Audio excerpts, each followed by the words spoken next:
ಕೋಟಮಲ್.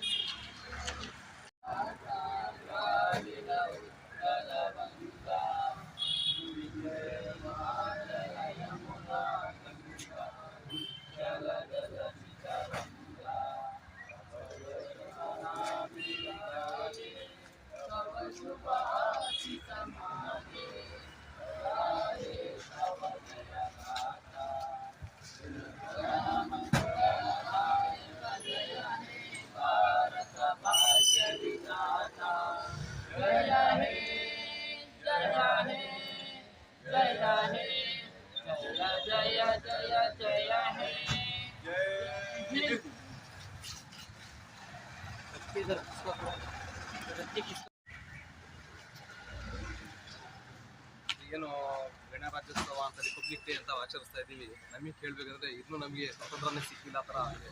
ಈ ಭಾರತದಲ್ಲಿ ಎಲ್ಲರಿಗೂ ಸ್ವತಂತ್ರ ಸಿಕ್ಕಿ 76 ವರ್ಷ ಆದ್ರೂ ಕೂಡ ಇನ್ನೂ ನಮಗೆ ದಲಿತರಿಗೆ ಆಗಲಿ, ಮುಸಲ್ಮಾನರಿಗಾಗಲಿ, ಇನ್ನು ಬೇರೆ ಹಿಂದುಳಿದ ವರ್ಗಗಳಿಗಾಗಲಿ ಇನ್ನೂ ಸ್ವಾತಂತ್ರ್ಯ ಸಿಕ್ಕಿಲ್ಲ. ಹಾಗೂ ಏನಿದು ನಾವು ಸ್ವಾತಂತ್ರ್ಯಕ್ಕೋಸ್ಕರ ಏನು ಸರ್ಕಾರಗಳನ್ನ ಪೂರೈಸ್ತಾ ಇದ್ದೀವಿ, ಆ ಸರ್ಕಾರಗಳಿಗೆ ಯಾವ ಅಧಿಕಾರ ಕೊಡ್ತಾ ಇದ್ದೀವಿ, ಅಧಿಕಾರಗಳು ಏನಾಗ್ತಾ ಇದೆ ಅಂದರೆ ಎಲ್ಲೋ ಒಂದು ಕಡೆ ಯಾವುದೋ ಒಂದು ನಿಟ್ಟಿನಲ್ಲಿ ಹೋಗ್ತಾ ಇದೆ. ನಮಗೆ ಏನು ಬೇಕಾಗಿದೆ ಆ ಅವಶ್ಯಕತೆಗಳು ಮಾಡಿಕೊಡ್ತಾ ಇಲ್ಲ. ಅದಕ್ಕೋಸ್ಕರ ನಾವೇನು ಮಾಡಬೇಕು, ನಾವೆಲ್ಲರೂ ಸೇರಿ ಈ ಗಣರಾಜ್ಯೋತ್ಸವ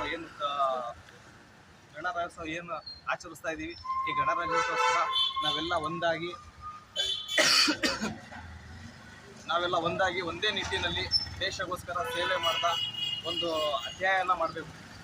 ಮುಂಚೆಯಿಂದ ಏನು ನಮ್ಮ ಹಿರಿಯರು ಈ ದೇಶಕ್ಕೋಸ್ಕರ ಹುತಾತ್ಮ ಇದೆ, ಅವರಿಗೆ ಮುಗಿದಂಗೆ ಒಂದು ಹೊಸ ರಾಷ್ಟ್ರವನ್ನು ಕಟ್ಟೋಣ ಅಂತ ಹೇಳ್ಬಿಟ್ಟು ಒಂದೆರಡು ಮಾತಿನಲ್ಲಿ ಈ ಮಾತನ್ನು ಮುಗಿಸಿ. ಜೈ ಹಿಂದ್, ಜೈ ಹಿಂದ್.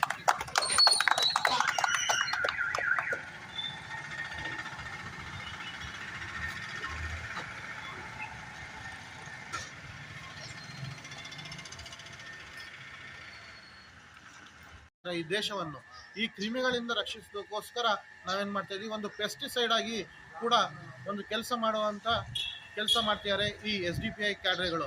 ತಮ್ಮ ಫ್ಯಾಮಿಲಿಗಳನ್ನು ಮತ್ತು ತಮ್ಮ ಕೆಲಸ ಕಾರ್ಯಗಳನ್ನು ಬಿಟ್ಟು ಯಾವುದೇ ಒಂದು ದುಡ್ಡಿನ ಆಮಿಷವನ್ನು ನಮ್ಮ ಮನಸ್ಸಿನಲ್ಲಿ ಇಟ್ಟುಕೊಳ್ದರೆ ಒಂದು ದೇಶಕ್ಕೋಸ್ಕರ, ದೇಶ ಸೇವೆ ಮಾಡಬೇಕೋಸ್ಕರ ಮುಂದೆ ಬರುವಂಥ ಏಕೈಕ ಪಕ್ಷ ಅಂದರೆ ಅದು SDPI ಪಕ್ಷ.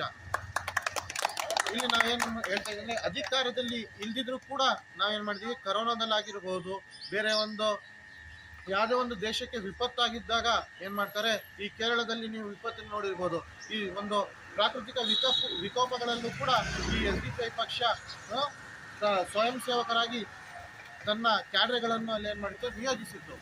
ಆದರೆ ನೀವು ನೋಡಿರ್ಬೋದು, ಯಾವುದೇ ಒಂದು ರಾಜಕೀಯ ಪಕ್ಷ ಈ ಥರ ಮಾಡಿಲ್ಲ ಕೆಲಸ. ಆದರೆ ಈ SDPI ಅವರು ಏನು ಮಾಡ್ತಾರೆ, ಒಂದು ಮಾನವ ಕುಲಕ್ಕೋಸ್ಕರ ಹೋರಾಡ್ತಿರುವಂಥ ಏಕೈಕ ಪಕ್ಷವಾಗಿದೆ ಈ SDPI ಪಕ್ಷ. ದೇಶಕ್ಕೋಸ್ಕರ ಹೋರಾಡಬೇಕು ಅಂದಾಗ ಮನಸ್ಸಿನಲ್ಲಿ ಒಂದು ತೋರಿಕೆಯ ಪ್ರೀತಿ ಇರಬಾರ್ದು. ಈ ಥರ ಬಂದು ಈ SDPI ಪಕ್ಷವನ್ನು ಸೇರಿಕೊಂಡು ಈ ದೇಶಕ್ಕೋಸ್ಕರ ನಾವು ಏನಾದರೂ ಮಾಡಬೇಕನ್ನುವಂಥ ಆಶಯ ಇದ್ದವರಿಗೆ ಕೂಡ ಇಲ್ಲೇನಾಗಿದೆ, SDPI ಪಕ್ಷದ ಬಾಗಿಲು ಯಾವಾಗಲೂ ಏನಾಗಿದೆ, ಸದಾ ತೆರೆದಿರ್ತವೆ.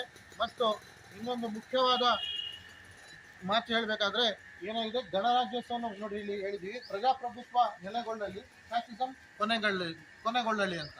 ಇಲ್ಲಿ ಪ್ರಜಾಪ್ರಭುತ್ವ ಫ್ಯಾಸಿಸಂ ಅಂದರೆ ಏನಂದಾಗ ಒಂದೇ ಒಂದು ಕೋಮಿಗೋಸ್ಕರ, ಒಂದೇ ಒಂದು ಕೆಲವು ಬಂಡವಾಳಶಾಹಿಗಳ ಕೈಗೊಂಬೆಯಾಗಿರುವಂಥ ಈ ಸರ್ಕಾರವನ್ನು, ಮತ್ತು ಯಾವುದೇ ಒಂದು ಸರ್ಕಾರ ಒಂದು ಲಂಚಗಳು ತಗೊಂಡು ಏನು ಮಾಡ್ತಾ ಇದೆ, ಈ ಸಾಮಾನ್ಯ ಪ್ರಜೆಗಳಿಗೆ ಮೋಸ ಮಾಡ್ತಾ ಇದೆ. ಈ ಮೋಸವನ್ನು ತಡೆಯೋದಕ್ಕೋಸ್ಕರ ಏನು ಮಾಡ್ತಿದ್ದೀವಿ, ನಾವು ಈ ಹೋರಾಟವನ್ನು ಮಾಡ್ತಾ ಇದ್ದೀವಿ. ಮುಂದಿನ ದಿನಗಳಲ್ಲಿ ಒಂದು ಈ ಜನರಿಗೋಸ್ಕರ ನಾವೇನು ಮಾಡ್ತಾ ಇದ್ದೀವಿ, ಈ ದೇಶದ ಪ್ರಜೆಗೋಸ್ಕರ, ಈ ದೇಶದ ಪ್ರಜಾಪ್ರಭುತ್ವವನ್ನು ಕಾಪಾಡೋದಕ್ಕೋಸ್ಕರ ನಾನು ಈ ವೇದಿಕೆಯಿಂದ ಎಲ್ಲ ಇಡೀ ಭಾರತ ದೇಶದ ಮತ್ತು ಈ ಅರಸೀಕೆರೆ ನಗರದ ಮತ್ತು ಕರ್ನಾಟಕದಲ್ಲಿರುವಂಥ ಎಲ್ಲ ಪ್ರತಿಯೊಬ್ಬ ಪ್ರಜೆಗಳಿಗೂ ಏನು ಹೇಳ್ತಾ ಇದೆ ಅಂದಾಗ, ನೀವು ಈ ಪ್ರಜಾಪ್ರಭುತ್ವವನ್ನು ಉಳಿಸೋದಕ್ಕೋಸ್ಕರ ನಮ್ಮ ದೇಹದಲ್ಲಿ ಇರುವಂಥ ಕೊನೆ ಒಂದು ರಕ್ತದ ಕಣ ಉಳಿಯೋವರೆಗೂ ಕೂಡ ನಾವೇನು ಮಾಡ್ತೀವಿ, ನಮ್ಮ ಜೊತೆಯಾಗಿ ಒಂದು ನಿಲ್ಲುತ್ತೇವೆ. ಮತ್ತು ಈ ರಾಜಕಾರಣಿಗಳು, ಈ ದೇಶದಲ್ಲಿರುವಂಥ ಕೆಟ್ಟ ರಾಜಕಾರಣಿಗಳಿಗೆ ಇವತ್ತಿಂದ ನಾವೇನು ಮಾಡ್ತಾ ಇದ್ದೀವಿ, ಹೇಳ್ತಾ ಇದ್ದೀವಿ. ಏನಂದಾಗ ಈ ವೇದಿಕೆಯಿಂದ ಹೇಳ್ತಾ ಇದ್ದೀವಿ, ಒಂದು ಸಂದೇಶ ಕೊಡ್ತಾ ಇದ್ದೀವಿ. ಈಗ ನಾವೇನು ಮಾಡ್ತಾ ಇದ್ದೀವಿ, ನೆಮ್ಮದಿಯಾಗಿ ಹೋರಾಟವನ್ನು ಮಾಡ್ತಾ ಇದ್ದೀವಿ. ನಾಳೆ ದಿವಸ ನಮ್ಮ ದೇಶಕ್ಕೋಸ್ಕರ, ಸಂವಿಧಾನ ರಕ್ಷಣೆಗೋಸ್ಕರ ನಾವು ಪ್ರಾಣವನ್ನು ಕೂಡ ಕೊಟ್ಟು ಈ ಸಂವಿಧಾನವನ್ನು ರಕ್ಷಣೆ ಮಾಡ್ತೀವಿ ಅಂತ ನಾನು ಇಲ್ಲಿ ಮತ್ತು ನಮ್ಮ SDPI ಇಡೀ ಕ್ಯಾಡ್ರೆಗಳು ಕೂಡ ಏನು ಮಾಡ್ತಾ ಇದ್ದೀವಿ, ಮಾತನ್ನು ಕೊಡ್ತಾ ಇದ್ದೀವಿ. ಯಾವುದೇ ಒಂದು ದೇಶದಲ್ಲಿ ಇರಬಹುದು, ಯಾವುದೇ ಒಂದು ಪ್ರಪಂಚದಲ್ಲಿ ಯಾವ ಧರ್ಮವೂ ಕೂಡ ಒಂದು ದೇಶಭಕ್ತಿಯನ್ನು ಹೇಳಿಕೊಡೋದಿಲ್ಲ.